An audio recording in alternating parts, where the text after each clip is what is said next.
But at any rate, we also have the forensic audit that is going on.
Whose outcomes will be brutal and devastating, I can tell you. Also have a forensic audit that is going on, whose outcomes will be brutal and devastating, I can tell you. Anybody who has stolen anything from the government must start running now. It is vicious, it is serious. It is a process that is not controlled by me. Experts, crack experts who have the skills and the expertise to identify the problems and to trace where the assets have gone. Anybody who has had anything untoward to do with government resources must know that the most stunning moment of comeuppance is around the corner. And we took this approach so that it doesn't become a political witch hunt. Nobody says, well, they persecuted him when he was in the opposition, now it's payback time. There's no payback. An objective, scientific, proper, professional process that determines what happened. And we're not doing it to punish anybody, we're doing it in order to correct and to lay down some bright lines about not only those who were there before, but those who are there now, and those who will come in the future. Now they know there will be a forensic audit.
Ladies and gentlemen, we are on the second feed, and we are still exploring this bit of should we have a formula to pick the Kenyan system? Should we?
Need a lawyer. You need just to pay a judge, you are good to go. Sasa niko nikifikiria kama hawa wote the two institutions zipo katika ufisadi, then how do we fight corruption? President Ruto alisema nini? Alisema pesa imepeanwa. Sijui ni nani alisema amepeana. Alisema iko pesa ilipeanwa. Kulikuwa na pesa imepeanwa. Money changed the hands. Yes. Have we been told who gave the money and who received? So far that. So that's what I'm telling you. Unazungumza tu, unafikiri wa Kenya ni wajinga. The president is not even supposed to tuambie ya kwamba pesa ilitoka hapa ikaenda hapa. He is supposed to tell us fulani alichukua pesa kutoka hapa akapeleka hapa, ndio sababu mumemwona kotini. Ameshikwa ako kotini. You served in the judiciary. Yes. Do you believe what Honorable Raila Odinga said? Now President William Ruto akasema also he is aware of juris pesa in the judiciary. Is it true that you don't need even a judge to have a lawyer? You need to just pay a judge. I will not say there is no corruption in the judiciary. Allegations are there. And the corruption is not only in the judiciary, it's everywhere. It's everywhere. Kitu ambao watu hawafanyi, wala ambao wanazungumza ati churi pesa nini, they even know, I mean, the way they talk is like they know which judge has been given money by who. They are not giving that evidence. They are not giving that evidence. And that's what we require. That's what we require. Yule ambao amepeanwa pesa. Sometimes back there used to be occasions where judge walikuwa anapelekewa pesa hii, I mean money which is treated. Yes. And they are arrested. I am very, very clear in my mind that if we had a system where allegations are made against even a judge, they are investigated thoroughly, a judge who is found to have received bribes, action is taken against him. Rais William Ruto akikuita mfanye kazi pamoja hapa mbeleni kutafuta nafasi ya urais, are you willing? No, I will not work with him. Because I mean his vision or his way of working does not I mean will not harmonize with mine. Yes. So that means you cannot be in his camp. No, I can't. Ila kuna wale ambao wanadhani wewe ni mradi wake. You are a project. Are you? Yeah. Wacha nikuulize hivi Elizabeth. Ukiitwa project, wewe ni mtu ambao umenunuliwa. Go back on my record. Kama ni kununuliwa, nilikuwa nataka kununuliwa, ningenunuliwa kitambo. I will not be a project of anybody. I will be a project of the Kenyan people, to serve the Kenyan people. I will stand firm. Na mimi nawaambia wa Kenya hivi, niamini na pesa yenu, sitawaibia pesa yenu, sitakubalia familia yangu iwaibie pesa yenu, sitakubali wala ambao tunafanya kazi na wao waibie pesa yenu. The problem we have ni kwamba wala ambao wako mamlakani hawataki kuambiwa ya kwamba wamekosea pahali popote. Hawataki kuulizwa kitu. Ni kama wakubaliwe waendelee vile wanataka. Kama hapa nchi yetu Kenya. Ni kama wanataka yala ambao wanafanya. Hata wakikataa kulipa walimu mshahara, tupige makofi. Waendelee na watoto wetu wako nyumbani. Kama hata wakikosa kutoa pesa ienda hospitali, utibabu iwe huko, ni kama wanataka tuwapigie makofi. Hakuna hiyo sio uwajibikaji. When you accept to be a leader, you must be ready to be accountable, you must be ready to be challenged, whether or not you are doing the right thing. If you are doing the right thing, stand up and tell them, look, argue with those people. Tell them, look, what have I done wrong? This is what I'm required to do by law, and this is what I've done. Yes. Those who are your critics will keep quiet. Lakini kama unataka kufunga watu midomo, haiwezekani. Pahali tumefika. Pahali tumefika na Wakenya unajua ni werevu sana. You're not going to, as they say, you can fool people, but you cannot fool them all the time. You say it's time, we are living in different times. Exactly. We've spoken of Kenya Kwanza leadership and those who are in power. And I'm thinking, what is your take? And how do you rate them and their leadership and the current government? Yes. I told you, iko mambo ambayo unaweza fanya na you lose the legitimacy to govern. In my case, in my view, President Ruto has lost the legitimacy of the Kenyan people. If the young people go to demonstrate and complain about the finance bill, instead of listening to those people, you shoot them and kill them. You injure some of them, and you imprison some of the others are kidnapped. How do you remain to be a president of a country when you are killing your own people? In fact, you go as far as saying, look, shoot them. I have never heard that from any leader in the world, anybody in the world. Forget about a leader. Yale ambao Kenya Kwanza imefanya ni mambo maajabu. Tumefika hali ambayo tujawahi kufika tangu lini. The economic situation is pathetic in this country. The economic situation is pathetic. People are suffering, and this is all as a result of mismanagement of the national affairs. Mismanagement of national affairs. Wizi ule ambao hajawahi kuonekana nchi hii. Tumeona viongozi wa Kenya Kwanza wakichukua nafasi na kusema kwamba they are doing well economically na wanaelekea in the right direction. Umewaona katika magari, umeona katika empowerment meetings ambazo wanasema they are empowering women and youth. Kitu ya kwanza kujiuliza na hiyo empowerment, hiyo pesa imetoka wapi? Hiyo pesa imetoka wapi? Wacha watuonyeshe the budget line ambayo hiyo pesa inatoka. Hii pesa imeibwa, wananchi wameibiwa, wanapewa tena. ili wafunikwe macho ati hii serikali inajali maslahi yao. Where is this money coming from? I have asked that more than 3-4 times. Nobody has answered that.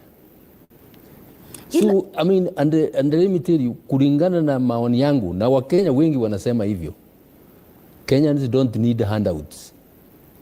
Kenyans don't need handouts. Kenyans need an environment where they can work and work and get value for their labor, get value for their money. You say President William Ruto has lost his legitimacy to lead this country. Ila Mkenya ambaye anakutazama siku hii ya leo, manake anajua bado hakujachaguliwa rais mwingine. What is that one thing President William Ruto ought to do to get it right as it is today? To get it right? I mean, he has gotten everything wrong. I don't know whether he has even the will to do the right thing. When you get a country where wizi inafanyika ila ambao hujawahi kuona. Tumeona pesa ikilipwa tu shule ambao hasiko. Tumeona pesa ikilipwa kwa mahospitali ambao hayako. Na hakuna mtu, hebu niambie, iko mtu hata mmoja ambaye amepelekwa kotini for misuse of public resources? How do you explain that?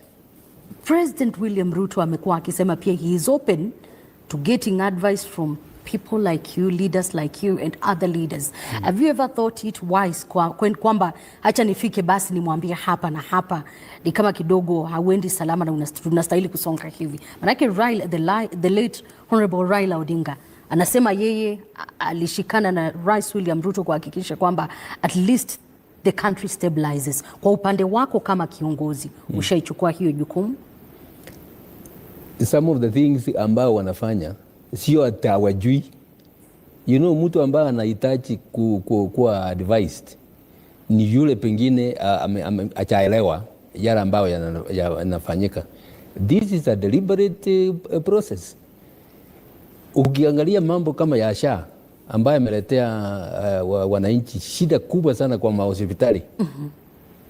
Ni system ambao iko ukilipa pesa ya SHA, ukilipa pesa ya matibabu au wakati wanalipisha matibabu, there are items kama fendo ati muuzaji. Unajiuliza huyu fendo ni nini? Wala ambao tunajua this is a system set up to steal from Kenyans. To steal from Kenyans. That is not something people don't, those in leadership don't understand. This is something they are doing deliberately. They are doing deliberately, literally grounding the country into a halt. Kenya is not a poor country. Let nobody cheat you. Kenya is not a poor country. We can manage our affairs. In 2002, we what? The Kenyan taxpayers supported more than 90% of the budget. These days we can't support the budget. We are borrowing to eat. When Ruto came to power, public debt was about 7.8 trillion. It is now, I'm told now it is almost 12. 12 trillion, and we are going to borrow. Recently niliona wakisema ya kwamba dollar imagain, the Kenyan shilling imagain, now it is exchanging at 129 to a dollar.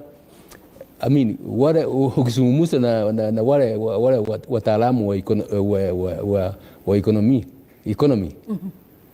wanakuelezea ya kwamba hii imekuwa stabilized because of the borrowing.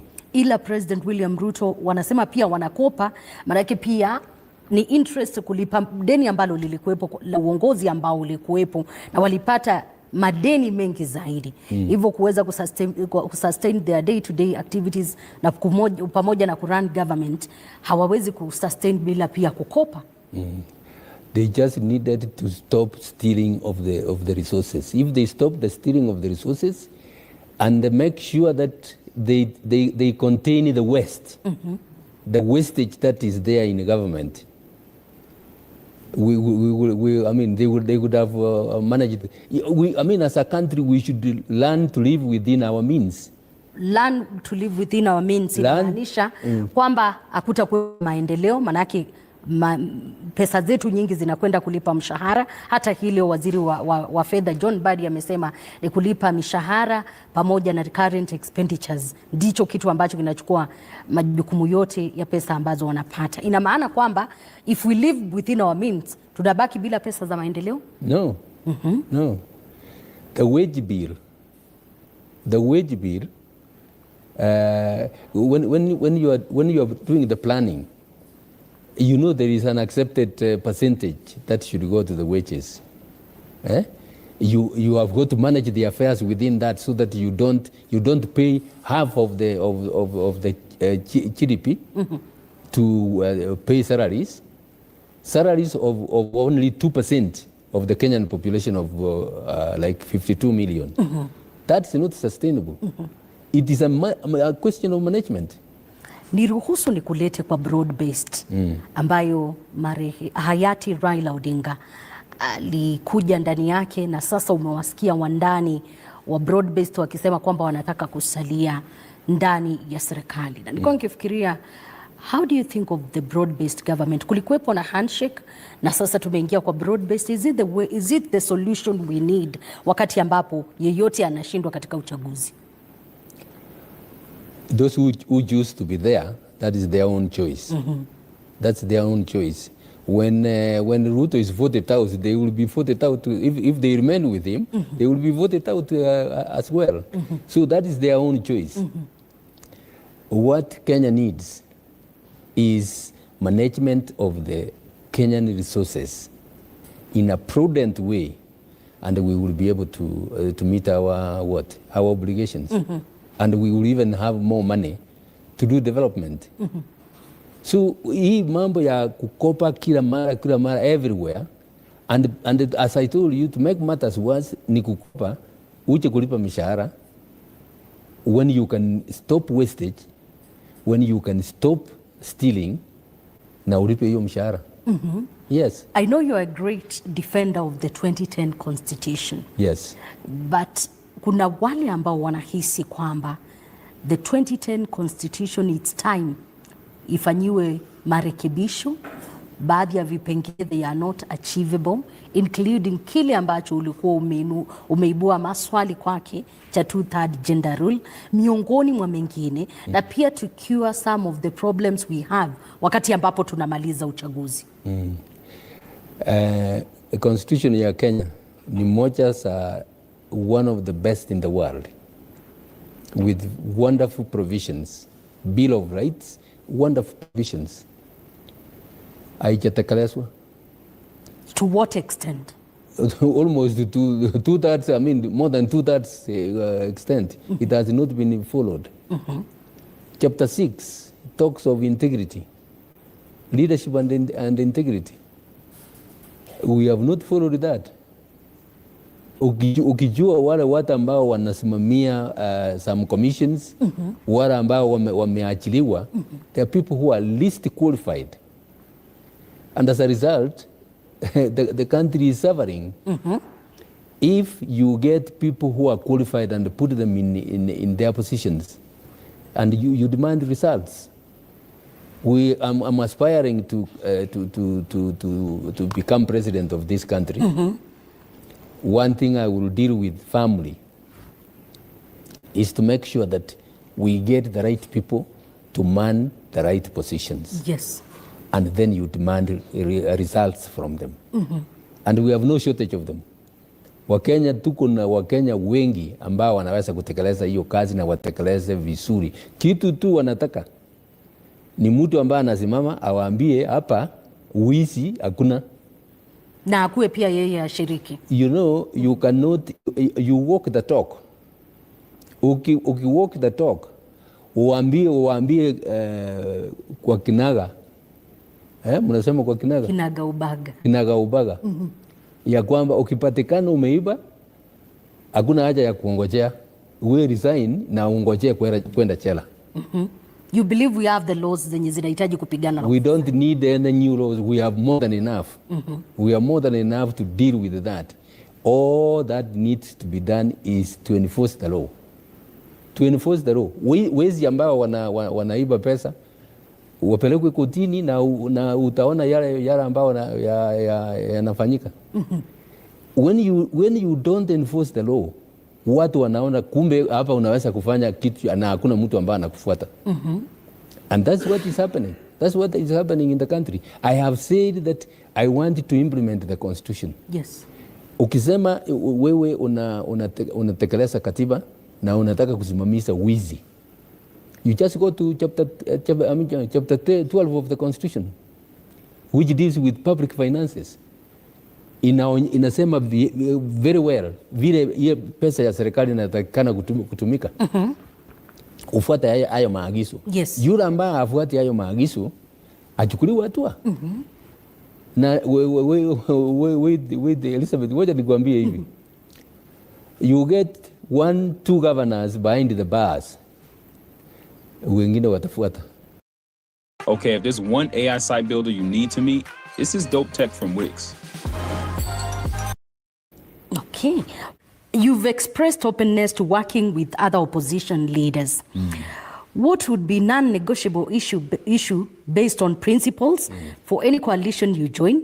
And would you allow such an alliance to remain focused on your ideologies? I am, as I've said in the past, I'm ready to work with other politicians in the country, those who share my views. I have said I want everybody to obey the law. Impunity, we must deal with impunity family so that there is no issue mtu kusema ati huyu ni mtu mkubwa amefanya hivi hawezi kupelekwa kotini. No. That one we are not going to do. We have quite a number of governors who have cases against them. They are not being investigated. Sababu they have connections to the big men and quite a number of other people. I mean, even permanent secretaries. We deal with that family by obeying the law and making sure that we are all equal before the law. If you have committed an offense, you meet the consequences. That's number one. Number two, as I've told you, I will deal with corruption head on. Wizi ambayo inaendelea tukishughulikia hiyo kabisa, kutakuwa na pesa ya kuchukua watoto wetu shule, kutakuwa na pesa ya kwenda hospitali. Ina maana kwamba you cannot work with someone who has been mentioned on matters corruption. I mean, I will not appoint anybody to a position when he has scandals following him, because I will now be shutting my eyes to do that. No. I mean, we will deal with that, and as I told you, I will if it is me appointing, I will appoint people of integrity. Those who want to come and work with me, we must be ready to tell Kenyans that this is a government of zero tolerance to corruption. It's very clear kwamba Rais William Ruto sio mtu ama sio mwanasiasa ambaye ni rahisi kushindana naye pia, ila pia upinzani unatakiwa kuwa katika side moja ili kuhakikisha kwamba mnashinda. Endapo unasema uko tayari kufanya kazi na upinzani na upinzani huo useme labda David Maraga unaweza kumpisha huyu, are you ready for that, to compromise for someone else to be there provided we'll make the decision when the time comes there.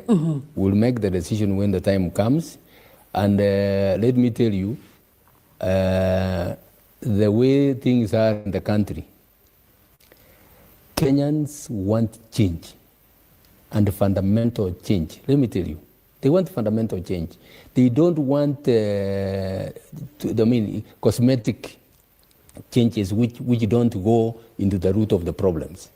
Kenyans want change. This time round, Kenyans are going to be very firm and demand that they want somebody who is going to bring change. I know you've expressed yourself and you've really candidly said that you'll be running for the 2027 general election as the president. But Wakenya wengi wangependa kusikia, how different will you be? And what is that, or rather what are you bringing on board? Chenye ni tofauti. What I will bring on board, thank you very much for that question. What I will, I mean, quite a number of the things will be details. Of course, I will deal with education, I will deal with the health, I will deal with the economy, I will deal. But the starting point is, I will get every Kenyan to obey the law, starting with the president himself, because the president is not above the law. When I obey the law, if it is court orders that have been given against the government, and I have appealed, I've gone to the highest court has refused to overturn that judgment, I will raise my hands and get my people to obey the law. You don't go disobeying the law. Mm-hmm. Once I do that, I will expect everybody else working under me to follow the law. That is what is required. That is what is required in a civilized society. Mm-hmm. That is what is required in a democratic society like ours. When you obey the law, I mean, when you comply with the law, you serve the Kenyans. There is. If you comply with Article 43, you will make sure you have funding for education. Mm-hmm. You set funding aside for education. Children cannot wait. We have lost, I mean, like the strikes that are now there, we are almost losing a semester. I have seen they are frantic saying, let's give you this. If there is proper planning. They are willing to pay 50%. Yes, if there is proper planning, there should be an education fund. I will set up an education fund which will give those in education a plan, a leeway to plan properly, so that they are not caught by teachers going on strike. You plan and make that. Get an education fund, consolidate all the bursaries in that education fund, so that those children coming from very poor families are also given an opportunity to go to school. Mm-hmm. The same with the health. As I told you, what we need is stop the wastage, stop the stealing of funds, get the money that you have and plan it. And let me tell you one thing. Mm-hmm. If you do that, the Kenyans will see that you're being honest, and you tell them, okay, what do you need for education here? What do we need to do in education? We don't have all that you are asking. What are the priorities? We want the children in class. We don't want them at home. Mm-hmm. We want children in class. What can we defer? What can we do? And the Kenyans are seeing that you are actually trying. Mm-hmm. They will not complain. You've positioned yourself as the Gen Z candidate. Yes.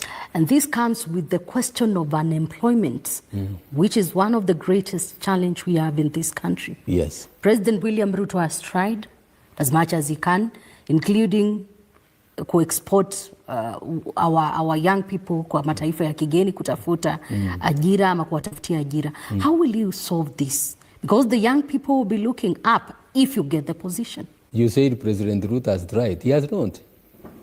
He has not. Mm-hmm. The business community is not given an environment where they can competitively work, where government supports them to produce so that they create employment. But he's tried with affordable housing, creating employment through that avenue. Elizabeth, if we go to affordable housing, and you know what is going into that affordable housing, you get affordable housing and you get all the steel coming from one factory. What are the other factories doing? They close down. You get affordable housing, all the cement and others is coming from given traders. The others are closing down. Mm-hmm. And you say that you are assisting the economy.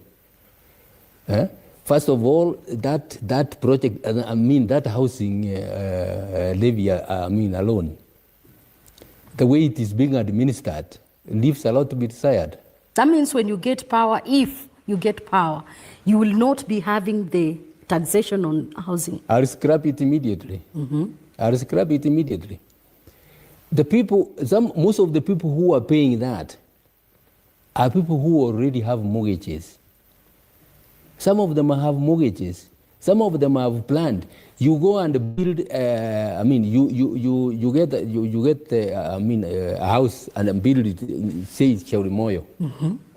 For a teacher, you have taken money from a teacher who is in Elgeyo Marakwet. How does he benefit from that? But also there are houses which are built in that county. You look at where they are. I mean, you go and build those affordable housing estates somewhere and take them there. First of all, some of them are not even in townships. You are going to have a lot of facilities taken there. And these people you are taking, especially those ones in the rural areas, you are taking them to keep them together. And these are peasants coming from their farms. They will need to transport to go to the shambas. From where you're seated, you think that is not a priority? It is not a priority. How will you manage then the crisis? And I don't want to be misunderstood that we don't want to have housing for our low income earners. They also need a housing, but it should be done differently. It should be done differently. It should be like now. I mean, what the government should have done if they really minded about the housing, go to Kibera. Go to Kibera. Get those people who are there. Get money there. Let the government get money there and go and build to identify those who ambao wajiwezi kabisa wapewe hiyo nyumba. So sasa ukileta hiyo nyumba usiweke sote pamoja huko.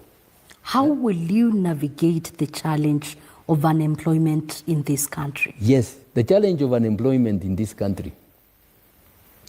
We will work and revive the economy. We will work as much as we can to revive the economy. We will work to get agriculture, the young people involved in agriculture. You don't give farmers sand instead of fertilizer, so that and you get the extension services that used to be there. Some of those people who are still even earning, they don't even go to the farms. Get them to go to the farms. Let them advise the farmers. Let there be. Hey, Ryan Reynolds here from Mint Mobile. Now, I don't know if you've heard, but Mint's premium wireless is $15 a month. Produce. Arrange for the marketing of the produce. Most of the problems the farmers have is they grow tomatoes and the tomatoes are there, and there is no organized system of, say, cooperatives where their produce can reach the market. And as a result, they suffer losses. You get to, like I was recently in Kirinyaga. The Mwea farmers have wheat in their stores. I mean, have rice in their stores. But what you get is that the country is importing rice from other countries. Subsidized rice from other countries is being imported in, and the ones from where is in stores. I mean, you are minding the welfare of foreigners. You are not minding the welfare of the Kenyans. You believe we have what it takes to create employment within the country? We have what it takes to create employment. We may not eliminate it completely. We have young people who have come up with innovations. Those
must be honest, sometimes you people frustrate me.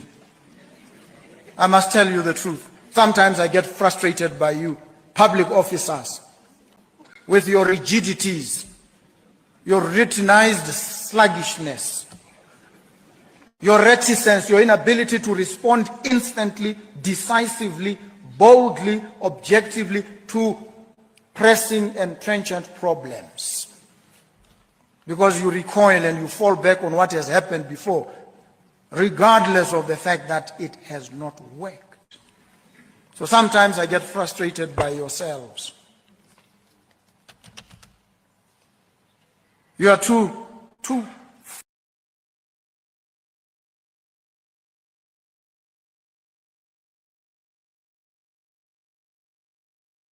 formal.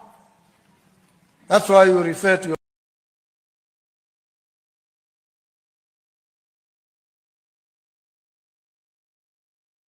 yourselves as excellencies and all these other titles.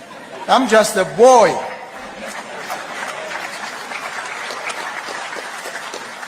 And I'm a boy to everybody. No formalities, because I want us to focus on the real issues. Appreciating that we are all subject to human frailties, foibles, and fallibilities. We know that. We're human.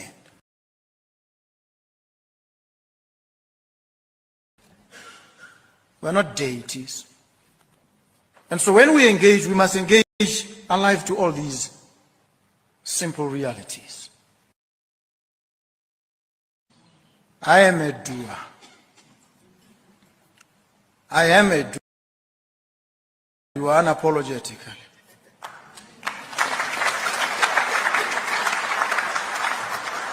And I must be honest, sometimes you people frustrate me.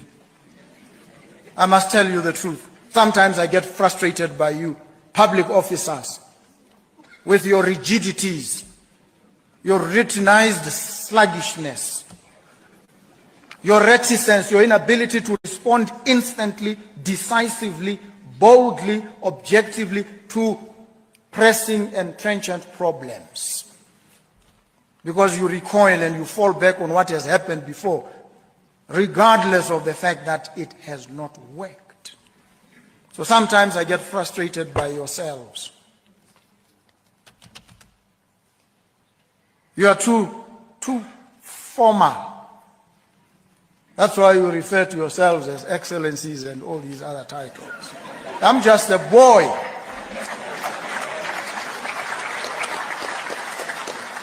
And I'm a boy to everybody. No formalities, because I want us to focus on the real issues. Appreciating that we are all subject to human frailties, foibles, and fallibilities. We know that. We're human. We're not deities. And so when we engage, we must engage alive to all these simple realities. I am a doer. I am a doer unapologetically.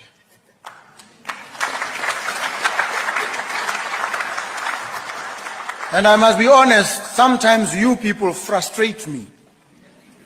I must tell you the truth. Sometimes I get frustrated by you, public officers, with your rigidities, your routinized sluggishness, your reticence, your inability to respond instantly, decisively, boldly, objectively to pressing and trenchant problems. Because you recoil and you fall back on what has happened before, regardless of the fact that it has not worked. So sometimes I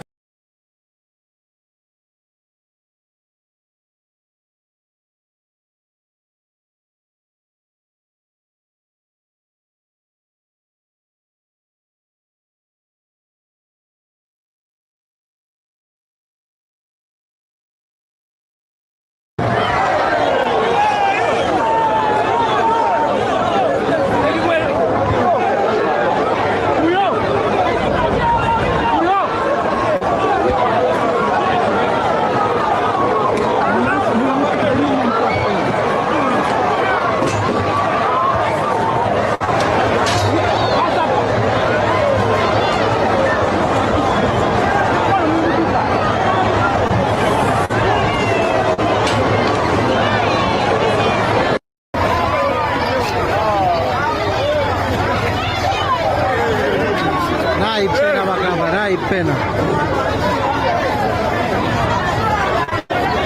abantu bambo okutuka mulanda bambo okuposa mu pachiwe mpala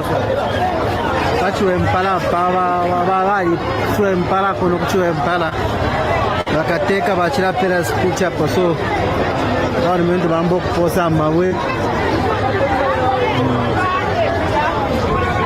bambo okuposa mu babarumendo hapo so